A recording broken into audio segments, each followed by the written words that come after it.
bombastic side-eye, criminal offensive side-eye.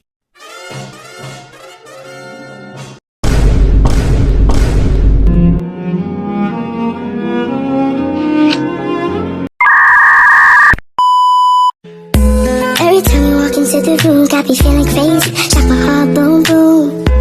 Any other boy would stare, but me, I look away, cause you're making me scared. Trying not to breathe, 1, 2, 3. Perkenalkan, nama saya Pinky Kimberly Ledo, NIM 227111030, Prodi Pendidikan Informatika Universitas Citra Bangsa. Di sini saya akan menjelaskan apa itu kecerdasan buatan. Fondasi ilmu kecerdasan buatan terdiri dari beberapa bidang ilmu yang saling mendukung dan membentuk dasar pengembangan sistem cerdas. Fondasi-fondasi yang itu, yang pertama matematika. Matematika terdiri dari 3, yaitu aljabar linear, digunakan dalam referensi data atau vektor dan matris, sangat penting dalam machine learning dan learning. Yang kedua, kalkulus. Turunan dan integrasi dibutuhkan dalam proses optimasi, khususnya dalam pelatihan modal menggunakan algoritma seperti gradient descent. Dan yang ketiga itu statistika, esensial untuk menangani ketidakpastian dan membuat prediksi, contohnya dalam algoritma klarifikasi regresi. Yang kedua adalah logika. Logika proporsional dan prediktif digunakan dalam sistem berbaris aturan dan penalaran logis. Dan yang kedua, inferensi logis, proses menarik kesimpulan dari fakta-fakta yang ada. Yang ketiga itu ilmu komputer, terdiri dari 3, yaitu pertama itu algoritma dan struktur data, penting untuk efisiensi pemrosesan data dan perhitungan. Yang kedua itu teori kompetensi, memahami batasan kemampuan kompetensi, penting untuk mengetahui apa yang bisa dan tidak bisa diselesaikan oleh AI. Yang ke pemrograman bahasa seperti Python digunakan untuk membangun dan melatih model AI. Yang keempat itu neuroscience, menginspirasi pengembangan jaringan saraf tiruan walaupun bukan refleksi langsung otak, prinsip seperti neuron, sinapsi, dan aktivitas digunakan. Dan yang kelima, psikologi kognitif, memberikan wawasan tentang cara manusia berpikir, belajar, dan mengambil keputusan yang menjadi inspirasi dalam pengembangan sistem mempelajari mesin dan perilaku agen cerdas. Dan yang keenam itu linguistik, penting dalam natural language untuk memungkinkan komputer memahami, memproses, dan menghasilkan bahasa alami. Yang ketujuh itu filsafat, berperan dalam menjawab pertanyaan-pertanyaan mendasar seperti apa itu kecerdasan, apakah mesin bisa memiliki kecerdasan atau tidak.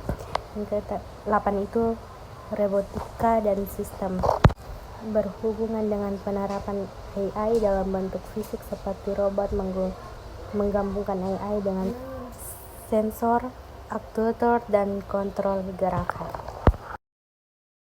Semantik mahasiswa, yaitu bagaimana konsep burung terhubung dengan konsep lain dalam struktur pengetahuan mereka. Jaringan semantik sendiri adalah representasi mental yang menghubungkan kata atau konsep dalam bentuk node atau simpul dan relasi atau garis penghubung. Berdasarkan jawaban mahasiswa, kita memetakan jaringan semantik kata burung seperti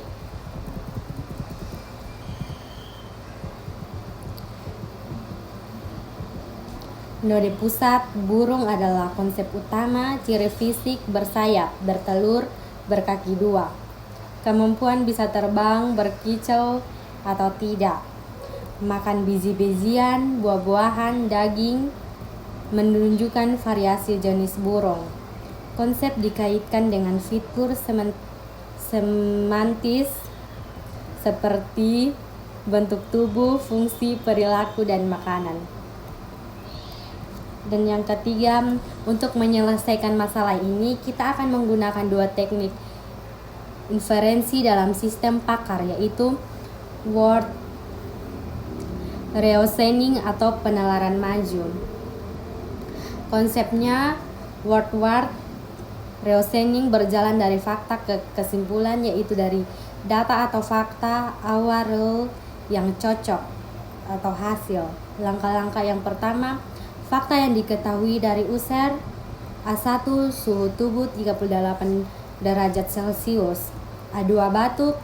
A4 batuk terus-menerus, terutama malam hari. Yang kedua, terapkan aturan cocok dengan fakta. R1 IF A1 10 P1 A1. P1 yaitu demam biasa. R2 IF A2 10 P2 A2 P2 batuk biasa. Gunakan hasil sebelumnya untuk rule selanjutnya. R3 IF P1 N P2 or A3 10 P3. P1 dan P2 P3 infeksi virus. Yang keempat, gunakan P3 tambah fakta lain.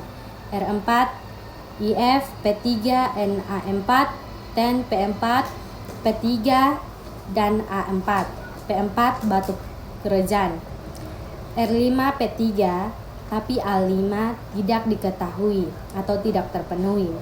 Kesimpulan worthless reasoning yaitu P1 demam biasa, P2 batuk biasa, P3 influenza atau infeksi virus, P4 batuk kerejan.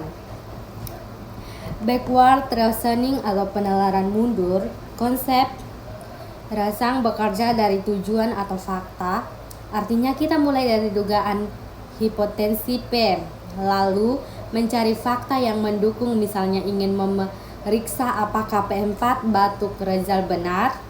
Langkah-langkah untuk P4, yang pertama ingin membuktikan P4 R4 bagi IF P3 and I4 10 P4 cek A4. Cek P3 belum diketahui atau telusuri. 2. Untuk membuktikan P3 R3 dibagi IF P1 and P2 or A3 10 P3 cek P1 telusuri.